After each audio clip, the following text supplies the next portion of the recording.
Bismillahirrahmanirrahim. Assalamualaikum warahmatullahi wabarakatuh.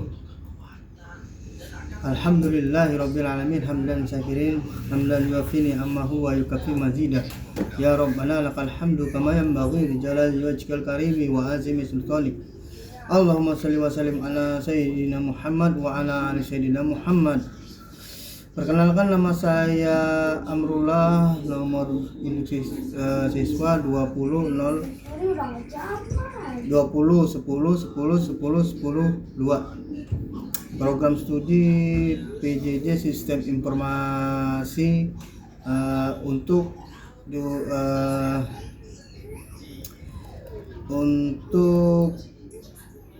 program pendidikan agama.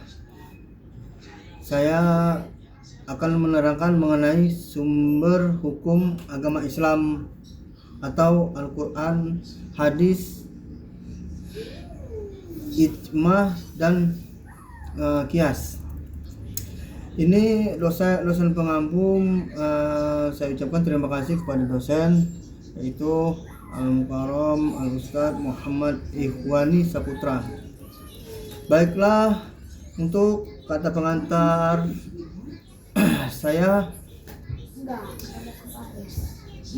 marilah kita memanjatkan puji dan syukur kehadiran Allah Subhanahu wa Ta'ala. Berkat rahmat dan karunialah saya dapat menerangkan untuk ujian akhir semester ini, dan nikmat kesehatan, nikmat rezeki, semoga kita selalu dalam lindungan Allah Subhanahu wa Ta'ala.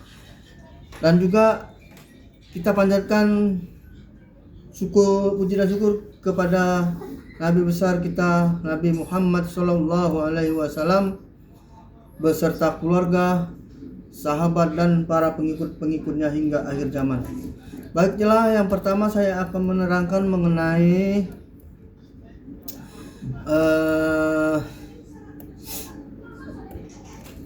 sumber hukum agama Islam yang paling utama dan pokok dalam menetapkan hukum dan memecah masalah dalam mencari suatu jawaban adalah Al-Quran dan hadis. Sebagai sumber paling utama dalam Islam, Al-Quran merupakan sumber pokok dalam berbagai hukum Islam.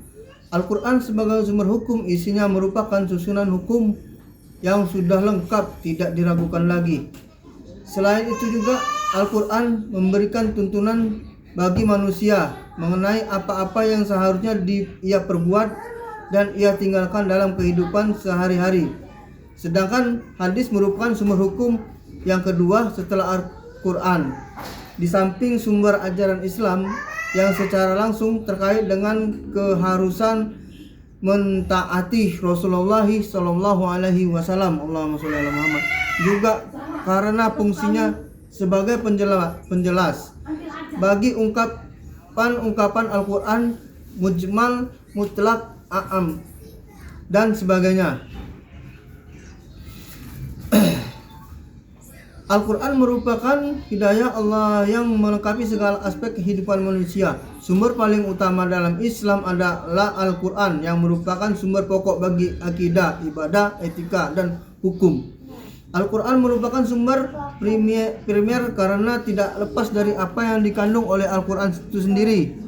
Di dalam Al-Quran sendiri dijelaskan segala sesuatu yang berkenan dengan segala kebutuhan manusia demi kelangsungan hidupnya. Meskipun Al-Quran itu bukanlah ilmu pengetahuan dan bukan pula ilmu filsafat, tetapi di dalamnya terkandung pembicaraan yang penuh isyarat untuk ilmu pengetahuan dan ilmu filsafat. Sejak pertama kali diturunkan, Al-Quran telah merubah arah dan paradigma bangsa Arab dan manusia pada umumnya. Berbagai sisi kehidupan manusia mengalami pergeseran arah yang lebih baik dengan hadirnya Al-Quran. Hal ini merupakan salah satu pengaruh ajaran dan ilmu pengetahuan yang terkandung di dalam Al-Quran. Sementara itu, ada yang mengatakan bahwa semua ilmu dan pengetahuan yang ada di dunia ini dan di akhirat sudah terangkum semua di dalam Al-Quran. Dalam Al-Quran Allah Subhanahu wa Ta'ala berfirman dalam surat Al-Maidah ayat 15 ayat 5 yang berbunyi dengan artinya, barang siapa tidak memutuskan dengan apa yang diturunkan Allah, maka mereka itulah orang-orang kafir. Ayat tersebut mendorong manusia, terutama orang-orang yang beriman, agar menjadikan Al-Quran tersebut mendorong manusia, terutama orang yang beriman, agar menjadikan Al-Quran tersebut sebagai sumber hukum dalam memutuskan suatu perkara, sehingga siapapun yang tidak menjadikan sebagai sumber hukum untuk memutuskan perkara, maka manusia dianggap tidak beriman. Hukum-hukum Allah Subhanahu wa Ta'ala yang tercantum di dalam Al-Quran sesungguhnya dimasukkan untuk kemaslahat dan kepentingan hidup manusia itu sendiri. Allah Subhanahu wa Ta'ala sebagai pencipta manusia dan alam semesta Maha mengetahui terhadap apa yang diperlukan agar manusia hidup damai, aman dan sentosa. Baiklah, saya akan menerangkan tentang Al-Quran sebagai sumber hukum Islam. Pengertian Al-Quran secara bahasa etimologi, Al-Quran merupakan bentuk masdar atau kata benda dari kata kerja qoro'ah yang bermakna membaca atau bacaan.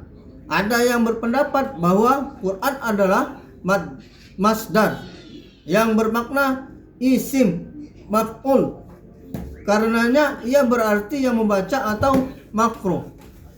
Menurut para ahli bahasa, kata yang berwazan fulan memiliki arti kesempurnaan. Karena itu, Al-Quran adalah bacaan yang sempurna.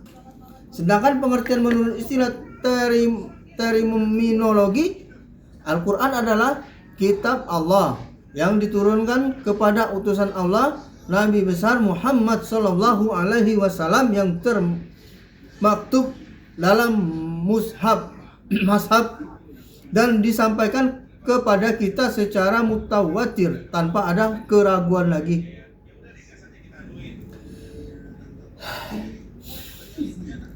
Secara bahasa secara mutawatir ditulis dalam mushaf dimulai dengan surat Al-Fatihah dan diakhiri dengan surat An-Nas. Membacanya berfungsi sebagai ibadah, sebagai mukjizat Nabi Muhammad SAW dan sebagai hidayah atau petunjuk bagi umat manusia. Allah Subhanahu wa Ta'ala berfirman, sesungguhnya Al-Quran ini memberi petunjuk ke jalan yang paling lurus dan memberi kabar gembira kepada orang mukmin yang mengerjakan kebijakan bahwa mereka akan mendapat pahala yang besar. Al-Quran Al-Isra ayat 17. 2. Kedudukan Al-Quran sebagai sumber hukum Islam. Sebagai sumber hukum Islam, Al-Quran memiliki kedudukan yang sangat tinggi. Al-Quran merupakan sumber utama dan pertama, sehingga semua persoalan harus merujuk dan berpedoman kepadanya. Hal ini sesuai dengan firman Allah Subhanahu wa Ta'ala dalam Al-Quran yang artinya, wahai orang-orang yang beriman, taatilah Allah dan taatilah Rasul-Nya Muhammad dan ulil amri, pemegang kekuasaan di antara kamu. Kemudian jika kamu berbeda pendapat tentang sesuatu, maka kembalikanlah kepada Allah Subhanahu wa Ta'ala, Al-Quran dan Rasul-Nya, Sunnah. Jika kamu beriman kepada Allah dan hari kemudian, yang demikian itu lebih utama bagimu dan lebih baik akibatnya. Al-Quran An-Nisa ayat 4. Dalam ayat yang lain Allah Subhanahu wa taala menyatakan yang artinya, sesungguhnya kami telah menurunkan kitab Al-Quran kepadamu Muhammad, membawa kebenaran agar engkau mengadili antara manusia dan apa yang telah diajarkan Allah kepadamu, dan janganlah engkau menjadi penentang orang-orang yang bersalah karena membela orang-orang yang berkhianat. Al-Quran An-Nisa ayat 4. Berdasarkan dua ayat dan hadis di atas, jelaslah bahwa Al-Quran adalah kitab yang berisi sebagai petunjuk dan peringatan bagi orang-orang beriman. Al-Quran sumber dari segala sumber hukum, baik konteks kehidupan di dunia maupun di akhirat kelak. Namun demikian hukum-hukum yang terdapat di dalam Al-Quran. Kandungan hukum dalam Al-Quran, para ulama mengelompokkan hukum yang terdapat di dalam Al-Quran ada 3 bagian, yaitu seperti akidah atau keimanan. Akidah atau keimanan adalah keyakinan yang tercipta kuat di dalam hati. Akidah terkait dengan keimanan terhadap hal-hal yang gaib yang terangkum dalam rukun iman. Al-Kanul iman, yaitu iman kepada Allah, iman kepada malaikat, iman kepada kitab suci, iman kepada para rasul, iman kepada hari kiamat, dan iman kepada qada dan qadar Allah Subhanahu wa taala. Syariat atau ibadah. Hukum ini mengatur tentang tata cara ibadah baik yang berhubungan langsung dengan Al-Quran, sang Al-Khaliq atau sang pencipta, yaitu Allah Subhanahu wa taala, yang disebut ibadah mahdah, maupun yang berhubungan dengan sesama makhluk yang disebut dengan ibadah. Hukum ibadah. Hukum ibadah mengatur bagaimana seharusnya melaksanakan ibadah sesuai dengan ajaran Islam. Hukum ini mengandung perintah untuk mengerjakan sholat, haji, zakat, puasa, dan lain sebagainya. Hukum muamalah. Hukum ini mengatur interaksi antara manusia dan sesamanya, seperti hukum tata cara jual beli, dan di dalam Islam hukum pidana, hukum perdata, hukum warisan, hukum pernikahan, hukum politik, dan lain sebagainya. Untuk pembahasan yang terakhir adalah al-hadis. Hadis sebagai sumber hukum Islam. Pengertian hadis secara bahasa, hadis adalah perkataan atau ucapan. Sedangkan menurut istilah, hadis adalah segala perkataan, perbuatan, ketetapan yang dilakukan oleh Nabi Muhammad SAW. Hadis juga dinamakan sunnah.